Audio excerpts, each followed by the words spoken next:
going on YouTube? N3RD Reviews here with a quick look at the Godzilla 2014 figure by Neca.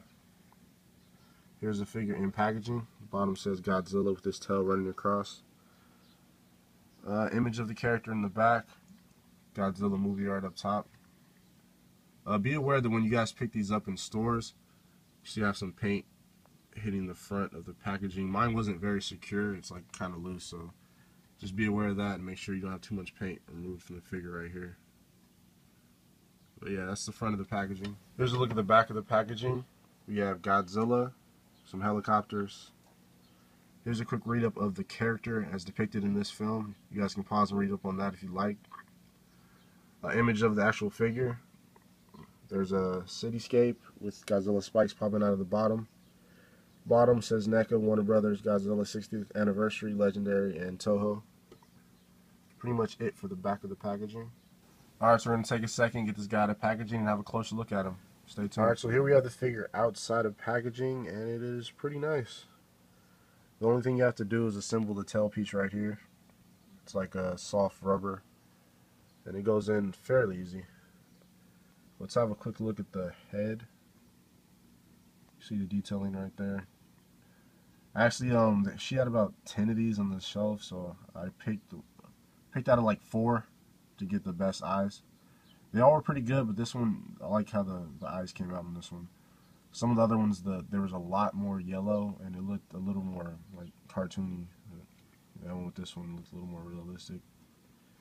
See the paint? It gets a little lighter on the front torso of the character. Front torso of the character. Really dark on the back. You see the spikes.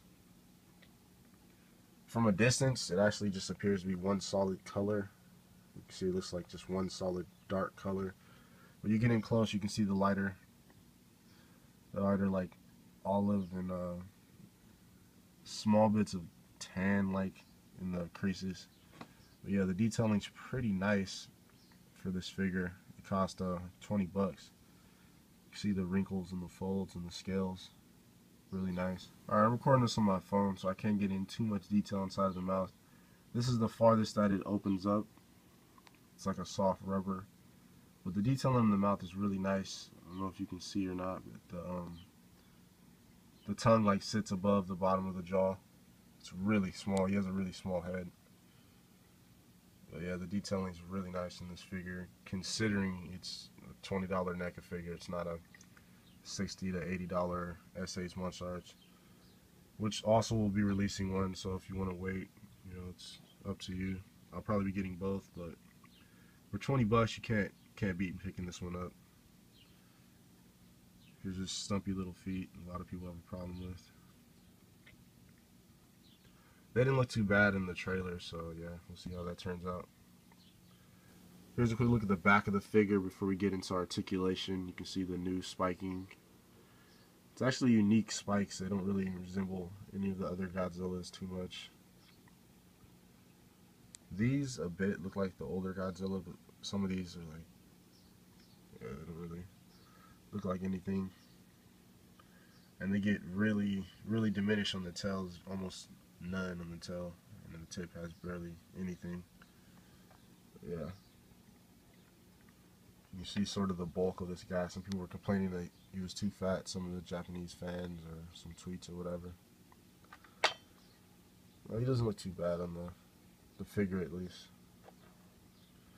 But yeah, that's the back side of the Godzilla figure. Now let's get into the articulation. Alright, taking a look at Godzilla's articulation. We're going to start once again with the jaw. He has no joint here. It's pretty much in a fixated position. You can flex it a bit due to the material, but there's no real joint to get him to hold any other position, which is kind of a bummer. His neck, or his head can go up and down pretty far. Look down more than it can look up, and there's also a rotation at the back of the head. The neck and shoulder location has another rotation, and it also adds to how far up and down he can look with a slight tilt. As you can see, there's a cut in the spikes. There's also one lower down in the back, and it actually allows him to keep his articulation, but it doesn't mess with the sculpt, which is a nice touch. Moving down to the arms can get a full 360 at the shoulders. At the elbow area, there's a hinge, It can hinge back very slightly, but it rotates 360 at that. The wrist can rotate fully around, and there's a bit of a hinge at the wrist as well. Moving down to the torso is actually a slight torso joint. He can rotate really nicely, especially for his size. But as far as the ab crunch, you're not going to get much out of that, as you can see. And there's that back joint, which allows him to rotate and still keep the sculpt of the spikes. Really nice touch by Neca. Moving on down to his legs, or his thunder thighs as people like to call them. You get a full 360 at the hip area, although you really don't need it. The knees can rotate back and forth. When you rotate it, it appears that there's a hinge in here, but it doesn't serve as a hinge at all. The ankle and foot area does a 360 as well. And there's a slight ankle rocker, if you want to call it that. Moving on down to the tail area, there's 3 separate pieces right here. 1, 2, 3. Each of which can rotate separately, as you can see. Those 3 that lead on to the additional piece which you peg in. And this piece is like a hard rubber, and actually has these little holes in the bottom, like some of the older figures from like the 80s and 90s would have. The older rubber figures. But yeah, the articulation is pretty nice in this guy. It's not, I mean, if you compare it to the newer S8 Monster Arts figures, of course it's lacking, but as compared to like the original Godzilla from S8 Monster Arts, the articulation is pretty similar, if not the same as that one. So, I mean, minus the tail, of course, but yeah, pretty decent articulation. Alright, for size comparison, I'm going to start off with the S8 Monster Arts Explosion Godzilla. I know a lot of people would like to see these comparisons, and the size is actually almost identical, which is great. They're a little spaced out right now because of their tails, but when you have them next to each other, they're the exact same size. So the scale actually works. I'm not sure if this one should be bigger because of how big he is in the film, but actual displaying them together, they work just fine side by side. And this is the older, the first Godzilla model body. It's not the first paint, but this is the same exact body as the first Godzilla mold. So you can see the articulation is pretty similar with these, because this is the older figure and doesn't have as much articulation in the legs. So yeah, those are almost identical in size, side by side. And for anyone who actually wanted the height measured in inches, here he stands just over 6 inches. They both do.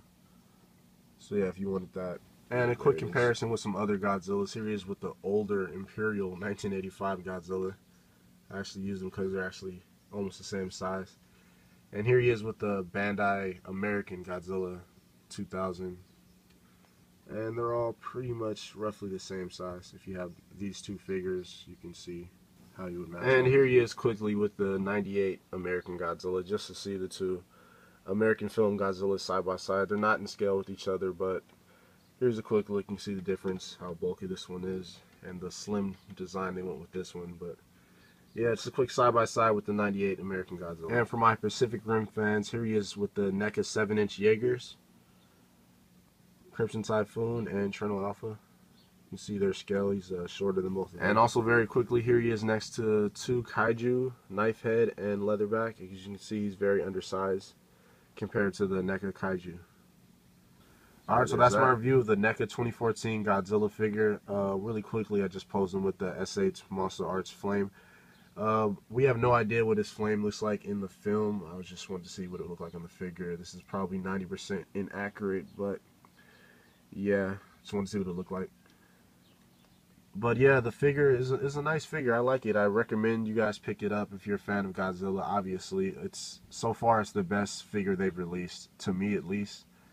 Out of the movie figures, I haven't picked up any of the other ones. I passed on all of them. They all look really gimmicky. But yeah, as a detailed figure goes, this is the best you're going to get until the S8 Monster Arts comes out.